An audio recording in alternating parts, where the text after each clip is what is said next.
Chris, you've seen Colorado enough now to know that they're kind of a veteran, smart team. Is this an example of what can happen in college basketball when a bunch of guys decide to stay together for 3 or 4 years and kind of work through a bunch of stuff and then come out on the other side like this? Are you saying like them being a veteran? Yeah, just like college basketball, you don't see a lot of teams full of veterans like that. Yeah, I guess a team like Colorado was rare to see for sure. Not a lot of guys stay that long in college, but I don't exactly know what the question is. But well, just what if a bunch of guys on a team decide to stay together and yeah. what they're having a really good year, so it kind of shows what you can do. Yeah, those guys have got experience under their belts, 3-4 years across the board. So when you got that much experience at this level, you should be good. You know McKinley at all? Not on a personal level, but as a player, of course, yeah. What are you impressed with about his play? Just the way the team plays through him, and the way he leads them on both sides, and he's the leader on that team without a doubt. So I just like that. And I know you're a different position, but you want to kind of adopt that, become that person for this team. Yeah, for sure, definitely. What kind of leadership is Tiger bringing when he's playing for you guys, whether it's as a point guard, whether it's off the court during practices? Do you notice that he kind of unites the team in any way? I'd say Tiger's leadership is more on the court. Off the court, we're all buddies, good friends. We all try to keep each other accountable on the court as far as leadership comes. But, just being in that point guard role, taking care of the ball and, making sure the team gets in the offense and just being the extension of the coach, that's Tiger's way of leadership on the court. He does a really good job at it. Did you notice that different when he left Sunday's game? Yeah, obviously. Makes it a little harder when you don't have your main point guard on the court. So as far as like breaking pressure and getting in the sets and whatnot, we had to look to different people, and I'd say it was different for sure. Against Oregon, bit of an anomaly, but against Cal and Oregon State, you guys had pretty good defense. Do you feel that that's attributed to you guys coming together, you guys understanding the system? Well, it's just Coach always says winning teams know why they win. We've understood that our offense hasn't been the best as of late. Shots might not be falling.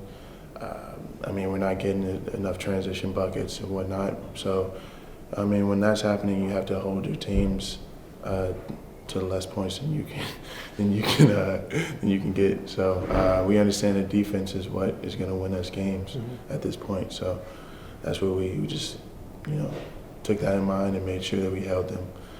What was it, to 50, and what else? You said Cal and Oregon State, though, those were the pretty good defensive performances. Yeah. So. Is there anything you guys learned against Oregon that you can take for the rematch, or even other games, like maybe like dealing with their press or? Just the intensity. We didn't get off to a good start. We tried to fight back and claw back, but it was too late. And being on that court, it was really hard to do that as well. So we just got to come out against Oregon, be ready for the press, and be ready to handle the ball. We can't turn it over as much as we did in that game.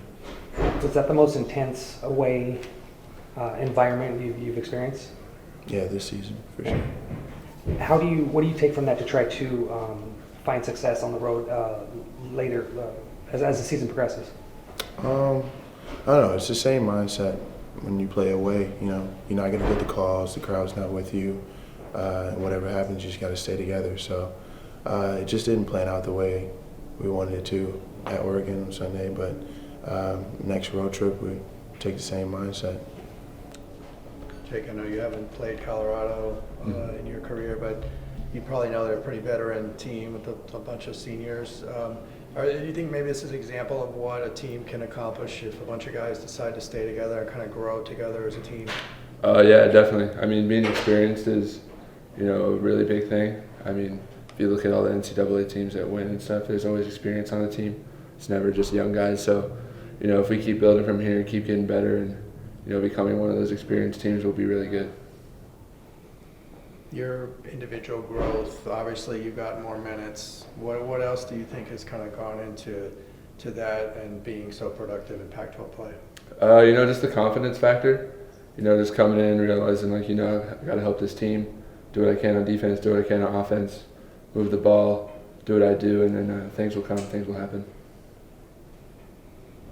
What's the main reaction like watching kind of just the world of basketball kind of come together to more into Kobe Bryant and just what happened on Sunday? It was really reflective on my life and what, basketball has meant to me and meant to others. So, it's really just a, really just building period for the basketball community, and just everyone is just, loves the game, loving each other right now. So I think it's really good. How about that mentality, the Mamba mentality they talk about? How can you guys kind of use that as an inspiration when you go out on the floor every time?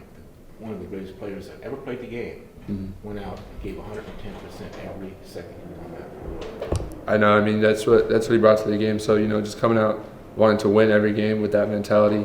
Wanting to win at all costs, no matter what, and also just the fact that this could be your last game. Like, who knows? So play your hardest no matter what, and give it your all. Like it's your last game.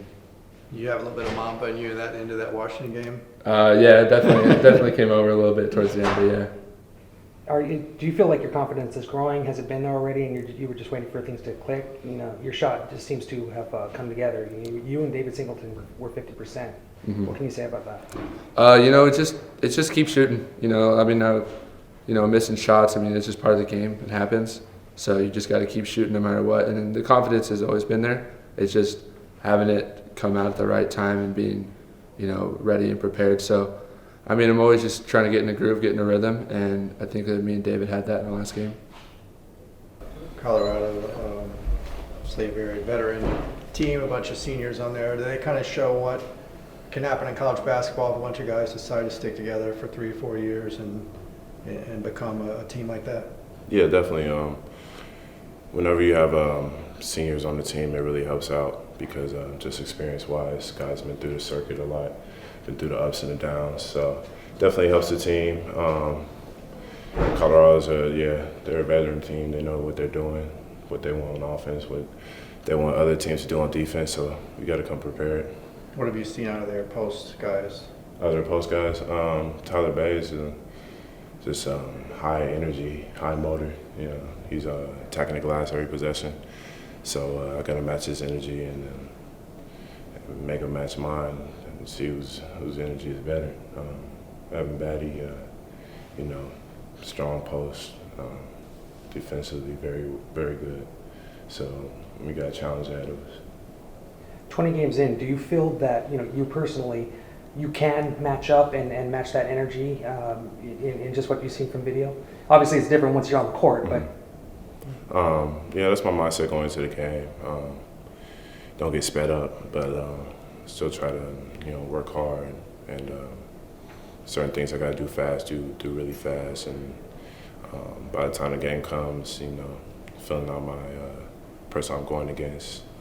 If they're putting in more work than me, then I got to step it up. If I'm doing better than them, put my foot on the gas. So.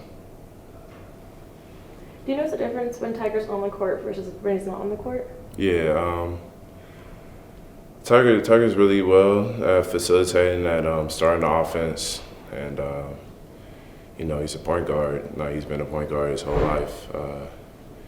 We asked Dave to run the point guard, but he's really been off the ball for most of his career. So, definitely a big difference. Tiger's very good at what he does. I think you went on a radio show recently and said that you were eager to kind of show the UCLA fans, how much the school means to you. How much would a win like this against a nationally ranked team at Pauley kind of be a shot in the arm for you guys? Any win at this point, any win I'm taking. But yeah, Colorado's a good team. It would be very, very good for us if we obviously beat them. We just got to stay focused and do what coach tells us. What was kind of the takeaway from that Oregon game? Obviously, they sped you up with the press and all that stuff, but was there something that you think you can learn from that going forward that will help you? Just you gotta be ready to play, no matter what's going on around you, or what distractions come. You just always gotta be ready to play. This is what we're here for, to play basketball, to win. So definitely always stay ready, but we got to be the team that punches first sometimes. Sometimes we get caught on our heels. A lot of times we get caught on our heels, and it's hard to bounce back from 20+ turnovers in the game, especially when you're on the road. So yeah, we got to be the team that punches first. How much did not having Tiger during that press hurt the ability of breaking it down? It hurt a lot because I believe Tiger can break the press down there by himself sometimes. He does in practice, but just when you're relying on somebody and to do a specific thing, and then injury happens or whatever happens, you got to find a way to correct it and fill in in his shoes. We didn't really do a good job at that point, so we got to work better on that. You going for the Tiger look? The Tiger look? Nah, man. We good friends. We live together, so. Oh, okay. He might have some influence on it, but not the Tiger look. Too long? It's too long? Yeah, I'm not. Yeah, I can't do that. I can't go that far. Was it kind of weird, in a weird kind of sense, to play a basketball game on Sunday after just hours after finding out about Kobe Bryant? Was that, you're gonna play no matter what, but was it just kind of a weird feeling? It was eerie. I never really had to, do something like that. Kobe was so big in my life. That's the reason why I wear 24. It's so big, so inspirational. To hear some news about right before my game, before our game, it was a travesty, to be honest. But with me, the way I handle things in my life, I just try to work as hard as I can, no matter what, and it normally works out for me. Have you been able to stop by the Staples Center at all since then? No, I haven't. I tend to, like to handle those things personally. Of course, I had to call my parents and just tell them how much I love them, because that's really what happened. That's what comes with things like that. It just makes you appreciate everything you have around you a lot more. So.